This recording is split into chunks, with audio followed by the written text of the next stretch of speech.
शायद शिव महापुराण के माध्यम से अभी तक ये बात सामने नहीं आई, पर शिव पंचायत कथा में आ रही है, तो सावधानी से सुनना।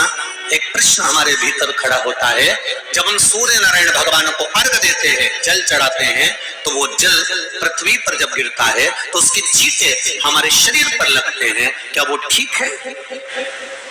क्या वो श्रेष्ठ है? तो शिव महापुराण की कथा कहती है, जब हम सूर्य को अर्घ देते हैं, सूर्य को जल चढ़ाते हैं, वो पानी जब पृथ्वी पर गिरता है, उसके छींटे हमारे शरीर पर लगते हैं, तो वो श्रेष्ठता का भाव निर्मित करते हैं। वो गलत नहीं हो सकता।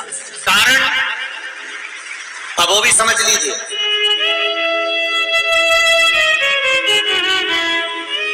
अब सूर्य नारायण भगवान को आप जल चढ़ा रहे हो, तो छींटे नहीं लगे, उसके लिए क्या स्टूल पे चढ़ के चढ़ाओगे कि कुर्सी पे चढ़ के चढ़ाओगे? अरे बोलो तो सही। अब कई लोगों के दिमाग में यह बात भरा गई कि हम भगवान को जल चढ़ाते हैं, वो हमारे शरीर में छींटे लगते हैं, जमीन पे से पानी गिरता है, वो हमारे शरीर को छींटे लगते हैं, भगवान को अच्छा नहीं लगता होगा। कौन ने कहा? पहले तो उसको पकड़ के ला। मेरे राम जी महाराज, मेरे भगवान कृष्ण,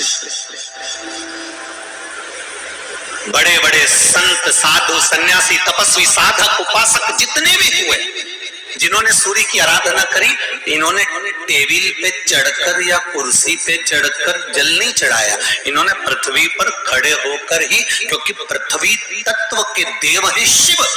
जब हम मृत्यु लोक पर खड़े होकर, पृथ्वी पर खड़े होकर भगवान शंकर भाग पृथ्वी तत्व को धारण कर कर जल को हाथ में लेकर जब समर्पित करते हैं, और जो जल नीचे गिरता है वो शरीर पर अगर लगता है तो हमको उसका आशीर्वाद ही प्राप्त होता है, दोष नहीं लगता। पर लोगों ने इसको विपरीत कर दिया। कि कौन ने विपरीत करा? कई लोगों ने इसको विपरीत कर दिया। कौन ने विपरीत करा? तो जो दूसरे धर्म के लोग होते हैं, जिनको हिंदू धर्म से नफरत होती है और जो हिंदू धर्म की पूजन, सेवा, अर्चना को समाप्त करना चाहते हैं, वो धीरे धीरे धीरे धीरे कहने लगे कि सूर्य को जल चढ़ाओगे तो शरीर में लगेगा, शरीर में लगेगा तो दोष लगेगा। इसको कह कहकर घर घर में सूर्य को जल चढ़ाना लोगों ने बंद कर दिया कि आप जल चढ़ाएंगे तो दोष लगेगा, शरीर पे छींटा लगेगा, शरीर को ऐसा लगेगा। ये दोष नहीं। कितनी सुंदर बात है महाराज।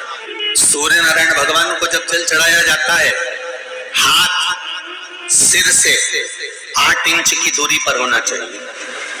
जम के बोलिए, सिर से कितना ऊंचा होना चाहिए? 8 इंच ऊपर अपना हाथ होना चाहिए मस्तक से सूर्य को जल चढ़ाते समय। और न चांदी का, न स्टील का, न लोहे का, न प्लास्टिक का, न कांच का, न सोने का कोई बर्तन, न कांसे का, न एल्युमिनियम का, न पीतल का, केवल एक पात्र होना चाहिए, वो है तांबे का। काय का पात्र होना चाहिए? तांबे का पात्र। और सूर्य नारायण भगवान को जब 8 इंच ऊपर तुम्हारा हस्त है, और जब हम सूर्य को जल चढ़ा रहे हैं, कैसे जल चढ़ाना है वो भी समझ लीजिए। अगर कोई कैंसर का मरीज है, जिसके चेस्ट में कैंसर आ गया हो, लेफ्ट में, राइट में कहीं पर कैंसर आ गया हो, या कोई गठान आ गई हो, तो महाराज आप जल चढ़ाते समय उस जल की धार को सूर्य भगवान को जब चढ़ा रहे हो, तो धार आपकी गठान की ओर जाना चाहिए, जिससे सूर्य की किरण उस जल में से आपके उस स्थान पर पड़े, उस जगह पर पड़े जहां पर गठान है। महाराज आप लगातार जल तो चढ़ाना चालू करो, अच्छे अच्छे डॉक्टर फेल हो जाएंगे और कह देंगे गठान ठीक हो गई।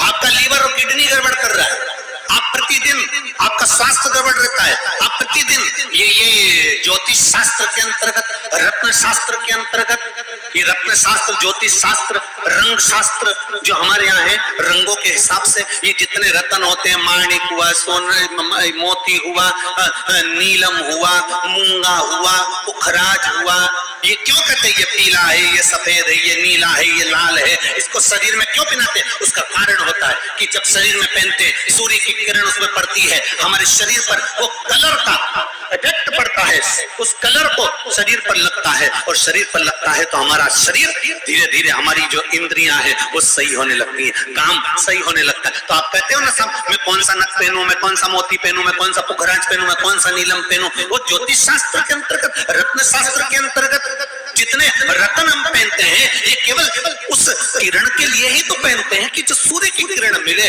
उस किरण का प्रभाव हमारे शरीर पर पड़े। तो इन सबसे अच्छा है कि सुबह शंकर भगवान का नाम लो, तांबा का लोटा में जल भरो, 8 इंच ऊपर सिर से हाथ होना चाहिए और सूर्य नारायण भगवान का दर्शन साधारण नहीं, जो जल तुम चढ़ा रहे हो वो जल की जो धार आ रही है